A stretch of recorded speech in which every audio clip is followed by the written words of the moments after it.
ಜಾನ್ವಿ ಮತ್ತೆ ಇವರು ಯಾರೋ ಅಶ್ವಿನಿ ಮೇಡಮ್ ಅಂತ ಇದಾರಲ್ಲ, ಅವ್ರು ಒಂದ್ ಸ್ವಲ್ಪ ರಾಂಗ್ ಮಾತಾಡ್ತಾ ಇದಾರೆ. ಹೆಂಗಸರಿಗೆ ಏನು ಮರ್ಯಾದೆ ಕೊಡ್ತಾ ಇಲ್ಲ. ಅದರದೊಂದೇ ಒಂದು ಬೇಜಾರಿದೆ ಅಷ್ಟೇ. ನಮ್ಮ ಕಾಕ್ರೋಚ್ ಸುದಿ ಅವ್ರಿಗೆ ಸೆಡೆ ಅಂತ ಅಂದ್ರು, ಅವತ್ತೇನು ಮಾತಾಡಿಲ್ಲ.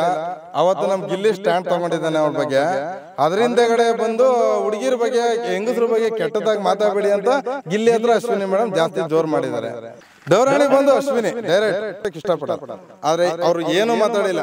ನೀವು ಸುದೀಪ್ ತರ ಮಿಸ್ ಏನಾದ್ರು ಬಿಡ್ರಿ ಮಾಡ್ತೀನಿ, ಇಲ್ಲ ಫುಲ್ ಮಿಸ್ ಏನಾದ್ರು ತೆಗಿಸ್ಕೊತೀನಿ ಅಂತ ಹೆಂಗ್ ತೆಗೆದ್ರು ಅವ್ನು ಈ ಊರಲ್ಲಿ ಹೆಂಗ್ ಆಡ್ತದೆ ಹಂಗೆ ಇದ್ದಾನೆ. ಹೌದು, ಗಿಲ್ಲಿ ನಟ ನಮ್ಮ ಅಣ್ತಮ್ಮ ಆಗ್ಬೇಕು, ಚೆನ್ನಾಗಿ ಆಡ್ತಾ ಇದ್ದಾನೆ. ಚೆನ್ನಾಗಿ ಆಡ್ಲಿ, ಗೆಲ್ಲಿ ಅಂತ ಆಶಿಸ್ತೀವಣ್ಣ ನಮ್ಮ ದಡಪುರದಿಂದ. ಅಂದ್ರೆ ಇಲ್ಲೇ ನಿಮ್ ಜೊತೆ ಆಟ ಆಡ್ತಾ ಇದ್ರ? ಹೌದು, ಯಾವಾಗ ಬರ್ತಿದ್ರು ಭಾನುವಾರ ಎಲ್ಲ ಸೇರ್ಕೊತಿದ್ರು, ಊರಲ್ಲಿರೋ ಹುಡುಗರೆಲ್ಲ ಕ್ರಿಕೆಟ್ ಆಡ್ತಿದ್ರು. ಇಲ್ಲಿ ಆಗಿನ ಚಿಕ್ಕ ವಯಸ್ಸಿಂದಲೂ ಜೊತೆಲೇ ಇದೀವಣ್ಣ. ಹೇಗೆ ಅನ್ಸುತ್ತೆ ಬಿಗ್ ಬಾಸ್ಗೆ ಹೋಗಿರೋದು, ಅಷ್ಟು ದೊಡ್ಡ ಶೋಗೆ? ಹೌದು, ನಮ್ಗೆ ಅದು ತುಂಬ ಖುಷಿ ಇದೆ. ಆಮೇಲೆ ಅವನ ಪರ್ಫಾರ್ಮೆನ್ಸ್ ಮಾತ್ರ ತುಂಬ ಚೆನ್ನಾಗಿದೆ. ಅದ್ರ ಬಗ್ಗೆ ಏನು ಎರಡು ಮಾತಿಲ್ಲ. ಅವನು ನಮ್ಮ ಗಿಲ್ಲಿ ನಟ ನಮ್ಮೂರವನು ಅಂತ ಹೇಳ್ಕೋದು ಬೇಡ, ಆದರೆ ಅವ್ನಿಗೆ ಇದರಿಂದ ಚೆನ್ನಾಗಿ ಬೆಳೀತಾ ಇದ್ದಾನೆ. ಬೆಳೀಲಿ, ಹಂಗೆ ಆಶಿಸ್ತೀವಣ್ಣ. ಗಿಲ್ಲಿ ಬಿಟ್ಟರೆ ಯಾರು ಚೆನ್ನಾಗಿ ಆಡ್ತಾರೆ? ಗಿಲ್ಲಿ ಬಿಟ್ಟರೆ ನಮಗೆ ಅಲ್ಲಿ ಆಡ್ತಾ ಇರೋರು ರಕ್ಷಿತಾ ಅಂತ ಒಂದು ಹುಡುಗಿ ಇದೆಯಲ್ಲ, ಆ ಹುಡುಗಿ ಆಡ್ತಾ ಇದೆ. ಆ ಹುಡುಗಿಗೆ ಎಲ್ಲ ತೊಂದರೆ ಮಾಡ್ತಾಯಿದ್ದಾರೆ. ನಮಗೆ ಅಲ್ಲಿ ಇಷ್ಟ ಆಗದೆ ಇರೋದು ಅಂದರೆ ಆ ಜಾನ್ವಿ ಮತ್ತು ಇವರು ಯಾರೋ ಅಶ್ವಿನಿ ಮೇಡಮ್ ಅಂತ ಇದ್ದಾರಲ್ಲ, ಅವರು ಒಂದು ಸ್ವಲ್ಪ ರಾಂಗ್ ಮಾತಾಡ್ತಾ ಇದ್ದಾರೆ. ಹೆಂಗಸ್ರಿಗೆ ಏನು ಮರ್ಯಾದೆ ಕೊಡ್ತಾ ಇಲ್ಲ. ಅದರದೊಂದೇ ಒಂದು ಬೇಜಾರಿದೆ ಅಷ್ಟೇ. ಯಾಕೆ ಇಷ್ಟ ಆಗಲ್ಲ ಅಂದ್ರೆ? ಈಗ ನೆನ್ನೆ ಮೊನ್ನೆ ಎಲ್ಲ ನಮ್ಮ ಕಾಕ್ರೋಚ್ ಸುದಿ ಅವ್ರಿಗೆ ಸೆಡೆ ಅಂತ ಅಂದರು, ಅವತ್ತೇನು ಮಾತಾಡಿಲ್ಲ. ಅವತ್ತು ನಮ್ಮ ಗಿಲ್ಲಿ ಸ್ಟ್ಯಾಂಡ್ ತೊಗೊಂಡಿದ್ದಾನೆ ಅವ್ರ ಬಗ್ಗೆ. ಅದರಿಂದಗಡೆ ಬಂದು ಹುಡುಗಿರ ಬಗ್ಗೆ ಹೆಂಗಸ್ರ ಬಗ್ಗೆ ಕೆಟ್ಟದಾಗಿ ಮಾತಾಡಬೇಡಿ ಅಂತ ಗಿಲ್ಲಿ ಹತ್ರ ಅಶ್ವಿನಿ ಮೇಡಮ್ ಜಾಸ್ತಿ ಜೋರು ಮಾಡಿದ್ದಾರೆ. ಈಗ ಮೊನ್ನೆ ಮಾತಾಡಿದಾಗ ಏನೂ ಮಾತಾಡಿಲ್ಲ. ನಾವು ದಿವಸ ನೋಡ್ತೀವಿ, ಅದು ಮುಗಿಯೋ ಗಂಟ್ಲು ನೋಡ್ತೀವಿ. ಅಂದರೆ ಒಂದು ಕಡೆ ಸ್ಟ್ಯಾಂಡ್ ತಗೊಳ್ಳಲ್ಲ ಅಂತ? ಒಂದು ಕಡೆ ಎಲ್ಲ ಲೇಡೀಸ್ಗೆ ಸ್ಟ್ಯಾಂಡ್ ತಗೋತಿಲ್ಲ ಅವಳು, ಆದರೆ ನಮ್ಮ ಇವ್ರು ಇದಾರಲ್ಲ ಗಿಲ್ಲಿ ತಗೋತಾ ಇದ್ದಾರೆ. ಆ ತಗೋತಾ ಇರೋದ್ರಿಂದ ಅಷ್ಟಕ್ಕೆ ನಮಗೆ ಇದು ಮಾಡ್ತಾಯಿದ್ದೀವಿ, ಅವ್ರು ಸಪೋರ್ಟ್ ಮಾಡ್ತೀವಿ ನಾವು. ಅಂದರೆ ಗಿಲ್ಲಿದು ಮತ್ತು ಅಶ್ವಿನಿದು ಹಾವು ಮುಂಗ್ಸಿ ಆಟ ಹೇಗಿದೆ? ಹಾವು ಮುಂಗ್ಸಿ ಆಟ ಅಂದರೆ ಅದು ನಡೀತಾ ಇದೆ. ಆದರೆ ಅದರಲ್ಲಿ ಮುಂಗ್ಸಿನೇ ಗೆಲ್ಲೋದು. ನಮ್ಮ ಗಿಲ್ಲಿಗೆ ಮುಂಗ್ಸಿಗೆ ಸ್ಥಾನ ಕೊಡ್ತೀನಿ ನಾನು. ಅದರಲ್ಲಿ ಮುಂಗ್ಸಿನೇ ಗೆಲ್ಲೋದು. ಆದರೆ ನ್ಯಾಯಪರ ಇದ್ದಾನೆ, ನ್ಯಾಯಪರ ಆಡ್ತಾ ಇದ್ದಾನೆ ಅನ್ನೋದೊಂದು ಹೇಳ್ತೀನಿ. ಈಗ ನಿಮ್ಮ ಗಿಲ್ಲಿ ನಟ ಅವರು ಇಲ್ಲಿ ಹೆಂಗಿದ್ರು ಹಂಗೆ ಇದ್ದಾರೆ ಅಂತ ಅನ್ಸುತ್ತೆ? ಹೌದು, ಸೇಮ್ ಟು ಸೇಮ್, ಏನು ಚೇಂಜ್ ಇಲ್ಲ. ಇನ್ನೇನಾದ್ರು ಚೇಂಜ್ ಆಗಿದ್ದಿದ್ರೆ ಯಾವ್ದಾದ್ರು ಒಂದು ಇವ್ರ ಜೊತೆಲಿ ಸ್ಟ್ಯಾಂಡ್ ತಗೋದೇ ನಿಂತಿರೋದು, ಆಮೇಲೆ ನನಗೆ ಗೊತ್ತಿಲ್ಲದೆ ಇರೋ ಥರ ಇರೋದು, ಹಂಗೆಲ್ಲ ಮಾಡ್ತಿದ್ದ. ಆದರೆ ನಮ್ಮೂರಲ್ಲಿ ಹೆಂಗೆ ಈ ಊರಲ್ಲಿ ಹೆಂಗೆ ಇರ್ತಿದ್ದ ಹಂಗೆ ಇದ್ದಾನೆ. ಅಲ್ಲೂ ಹಂಗೆ ಇರ್ತಾನೆ, ಹಂಗೆ ಆಡ್ತಾ ಇದ್ದಾನೆ. ಯಾರು ಡೌ ಮಾಡ್ತಾರೆ ಅನ್ಸುತ್ತೆ? ಅಲ್ಲಿ ಡೌ ಮಾಡ್ತಾ ಇರೋದು ಅಂದರೆ ನಮ್ಮ ಇವರು ಯಾರೋ ಧನುಷ್ ಅಂತ ಇದ್ದಾರಲ್ಲ ಅವರು. ಆಮೇಲೆ ಇವರು ಈಗ ಬಾಡಿ ಬಿಲ್ಡರ್ ಬಂದಿದ್ದಾರಲ್ಲ ರಘು, ಅವರು ಸ್ವಲ್ಪ ಓವರ್ ಆ್ಯಕ್ಟಿಂಗ್ ಅಷ್ಟೇ. ದೇವರಾಣಿ ಬಂದು ಅಶ್ವಿನಿ ಡೈರೆಕ್ಟ್, ಇನ್ನೇನಿಲ್ಲ. ನಮ್ಗೆ ಅದ್ರ ಗಿಲ್ಲಿ ಹೀರೋಯಿನ್ ಬಂದು ನಮಗೆ ಅದೇನೋ ಕಾವ್ಯ ಇಷ್ಟ. ನಮಗೆ ರಾಖಿ ಬೇರೆ ಕಟ್ಬಿಟ್ಟವಳೆ, ನಮ್ಗೆ ಅದೆಲ್ಲ ಇಷ್ಟ ಇಲ್ಲ. ಆದರೆ ಹೀರೋಯಿನ್ ಬಂದು ಕಾವ್ಯ ತಗೋತೀವಿ ನಾವು ನಮ್ಮ ಊರ ಕಡೆಯಿಂದ. ಕ್ಯಾನ್ಸಲ್ ಮಾಡೋದು, ಕ್ಯಾನ್ಸಲ್ ಮಾಡಿ, ಏನಿಲ್ಲ. ಅವ್ರ ಇಷ್ಟ, ನಮಗಂತೂ ಇಷ್ಟ ಇದೆ. ಅವ್ರಿಗೆ ಅದು ಹೆಂಗೆ ಕೇಳಬೇಕು ಗೊತ್ತಿಲ್ಲ, ನಮಗಿಷ್ಟ ಇದೆ.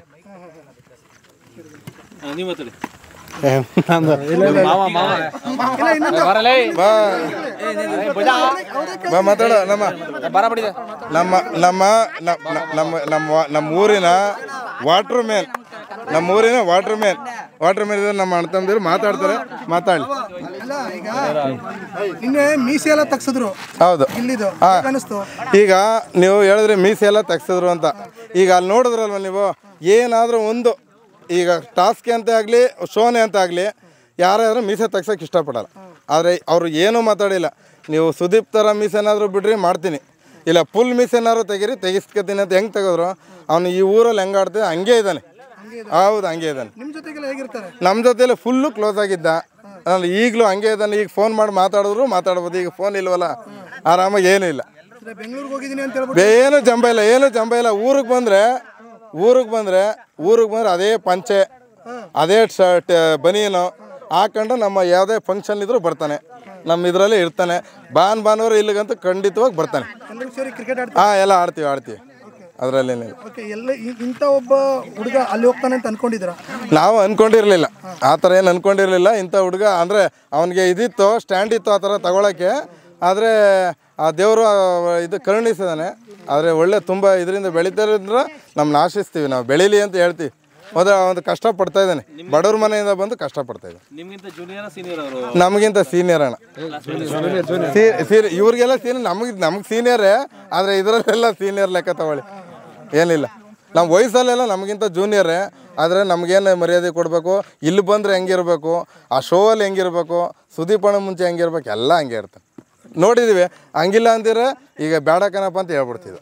ಈಗ ಗೆದ್ದು ಬಂದರೆ ಯಾವ ರೀತಿ ಸೆಲೆಬ್ರೇಷನ್ ಇರುತ್ತೆ? ಗೆದ್ದು ಬಂದರೆ ಊರಿಗೂರೇ ಹಬ್ಬ ಅಣ್ಣ, ಊರಿಗೂರೇ ಊಟ, ನಿಮಗೂ ಸೇರಿಸಿ, ನಿಮ್ಮ ಚಾನಲ್ ಅವರು ಸೇರಿಸಿ. ಹಾಂ, ಊರಿಗೆಲ್ಲ ಊಟದ ಹಬ್ಬ.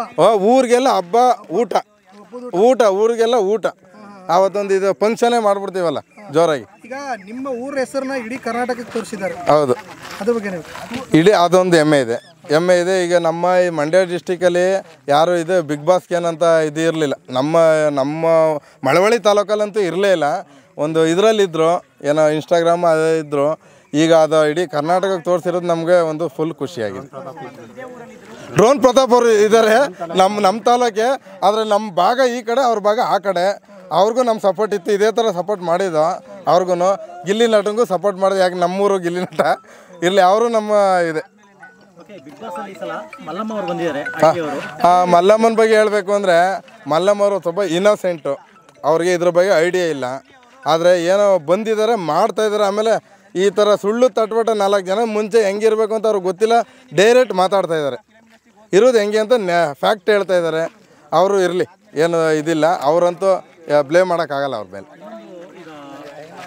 ಅಶ್ವಿನಿ ಗೌಡ ಇದ್ದಾರೆ, ಅವರಿಗೆ ಕೋಟಿಗಟ್ಟಲೆ ಆಸ್ತಿ ಇದೆ, ಲಕ್ಷಗಟ್ಟಲೆ ಬಾಡಿಗೆ ಬರುತ್ತೆ ಅಂತ ಹೇಳ್ತಾರೆ. ಇವರಿಗೆ ಬಿಗ್ ಬಾಸ್ ಬೇಕಾ, ಅಲ್ಲಿ ಹೋಗಿ ಕೆಟ್ಟ ಹೆಸರು ತಗೊಳ್ತಾ ಇದ್ದಾರೆ ಅಂತ ಹೇಳ್ತಾ ಇದ್ದಾರೆ. ಇದ್ರ ಬಗ್ಗೆ ನಿಮ್ಮ ಅನಿಸಿಕೆ ಏನು? ಇದು ಬಿಗ್ ಬಾಸ್ ಅಂದರೆ ಅದೊಂದು ವೇದಿಕೆ, ಅದು ಎಲ್ಲರಿಗೂ ಪಡ್ತಾರೆ, ಹೋಗಬೇಕು ಮಾಡಬೇಕು ಅಂತ. ಆದರೆ ಅವ್ರಿಗೆ ಇರೋ ಇದಕ್ಕೆ ಸ್ಟ್ಯಾಂಡರ್ಡ್ಗೆ ಇದಕ್ಕೆಲ್ಲ ಏನು ಬೇಕಾಗಿಲ್ಲ. ಆದರೆ ಅವ್ರು ಮಾಡ್ತಾಯಿರೋ ಇದು ಕೆಲಸಗಳು ಸ್ವಲ್ಪ ಅವರು ವೃತ್ತಿ ಅವ್ರು ಏನು ಅಂತ ತೋರಿಸ್ತಾ ಇದ್ದಾರೆ ಜನಕ್ಕೆ. ಅದು ಬಿಟ್ಟರೆ ಇನ್ನೇನು ಇಲ್ಲ. ಅವರು ಇರೋ ಇದಕ್ಕೆ ಅವೆಲ್ಲ ಏನು ಬೇಕಾಗಿಲ್ಲ ಅಲ್ದರವೆ. ಇನ್ನೊಂದು, ಅವರು ಬಿಗ್ ಬಾಸ್ ರೂಲ್ಸ್ ಫಾಲೋ ಮಾಡಲ್ಲ, ನಾನು ಹಾಕಿದ್ದೆ ರೂಲ್ಸ್ ಅಂತ ನಡೀತಾ ಇದ್ದಾರೆ. ಅದ್ರ ಬಗ್ಗೆ ಏನು ಅನಿಸ್ತಿದೆ? ಒಂದು 25-30% ಫಾಲೋ ಮಾಡ್ತಾ ಇದ್ದಾರೆ, ಇಲ್ಲ ಅಂತ ಹೇಳೋಕ್ಕೋಗಲ್ಲ. 25-30-70% ಫಾಲೋ ಮಾಡ್ತಾ ಇಲ್ಲ. ಈಗ ಕಳಪೆ ಕೊಟ್ಟಿದ್ರಲ್ವ, ಒಳಗಡೆ ಇದ್ದರು, ಅದೇನು ಕಟ್ ಮಾಡಿಕೊಡು ಅಂತಂದರೆ ಕಟ್ ಮಾಡಿಕೊಟ್ಟಿಲ್ಲ. ಅವ್ರು ಏನೇನು ಬೇಕು ಅದು ತಿಂತಾ ಇದ್ದಾರೆ, ನಾವೆಲ್ಲ ನೋಡ್ತಾ ಇದ್ದೀವಿ. ಆದರೆ 30% ಫಾಲೋ ಮಾಡ್ತಾಯಿದ್ದಾರೆ, ಅದೇನೇನು ಕೊಟ್ಟಿದ್ದಾರಲ್ವ, 70 ಮಾತ್ರ ಮಾಡ್ತಾಯಿಲ್ಲ. ಇರೋದು ಹೇಳಬೇಕು. ಈಗ ಬಿಗ್ ಬಾಸ್ ಗೆದ್ರೆ ಇವ್ರು ಗಿಲ್ಲಿ ನಟ ಅವ್ರಿಗೆ ಎಷ್ಟು ಇಂಪಾರ್ಟೆಂಟ್ ಫೈನಾನ್ಸ್ಗೆ? 50 ಲಕ್ಷ. ಈಗ ಫೈನಾನ್ಸ್ಗೆ ಅಂದರೆ ಅವರು ಫೈನಾನ್ಸ್ಗೆ ಜೀವನಕ್ಕೆ ಯಾರೇ ಆದರೂ ಏನೇ ಆದರೂ ಮಾಡ್ಕೋತಾರೆ. ಈ ಬಿಗ್ ಬಾಸ್ ಗೆಲ್ಲೇಬೇಕು ಅಂತ ಏನಿಲ್ಲ, ಬಿಗ್ ಬಾಸ್ ಗೆಲ್ಲಿ 50 ಲಕ್ಷ ತೊಗೋಬೇಕು ಅಂತ ಏನಿಲ್ಲ. ಬದುಕಂತ ದುಡ್ಕ ತಿನ್ನುವಂಥ ಕೆಪಾಸಿಟಿ ಎಲ್ರಿಗೂ ಇದೆ. ಆದರೆ ಅವ್ರ ವ್ಯಕ್ತಿತ್ವ ತಿಳಿಸುತ್ತೆ ಈ ಬಿಗ್ ಬಾಸು. ಇದರಿಂದ ಹೋಗಿದಾರಲ್ವ, ಆ ವ್ಯಕ್ತಿತ್ವ ಈಗ ಆಲ್ರೆಡಿ ಅರ್ಧ ಜನಕ್ಕೆ ಗೊತ್ತಾಗಿದೆ. ಈಗ ಗಿಲ್ಲಿ ನಟದ್ದು ಏನು, ಬೇರೆದೇನು, ಒಬ್ಬರು ಹೆಣ್ಮಕ್ಳು ಸ್ಟ್ಯಾಂಡ್ ತಗೊಳ್ಳೋದಿದೆಯಲ್ಲ, ಅದೇ ಫಸ್ಟ್ ಮೇನು. ಹೌದು ಸರ್. ಇಲ್ಲಿ ಏನು ಒಂದು ಇದ್ರ ಮಾರ್ಕ್ ಇಲ್ಲ. ಆದರೆ ಇಲ್ಲಿ ನಮ್ಮ ಹತ್ರ ಬರ್ತಾರಲ್ಲ, ಅದರಿಂದ ಹೇಳ್ತಾ ಇರೋದು, ನಾವು ಹೊರಗಡೆ ಇದು ಮಾಡಿಲ್ಲ. ನಮ್ಮ ಇದ್ರ ಬಂದು ಯಾವ ಇದನ್ನೂ ತೊಗೊಂಡಿಲ್ಲ. ಹೆಣ್ಮಕ್ಳು ಗೌರವ ಕೊಡ್ತಾರೆ, ಅಲ್ಲೂ ಹಂಗೆ ಕೊಡ್ತಾಯಿದ್ದಾರೆ.